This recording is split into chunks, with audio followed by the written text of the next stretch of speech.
కొండలలో నెలకొన్న కోనేటి రాయడువాడు, కొండలంత వరములు గుప్పెడువాడు.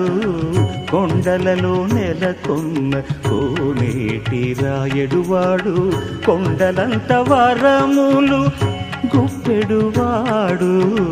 కొండలలో నెలకొన్న కోనేటి రాయడువాడు, కొండలంత వరములు గుప్పెడువాడు. కొండలలో నెలకొన్న కోనేటి రాయడువాడు. ఆ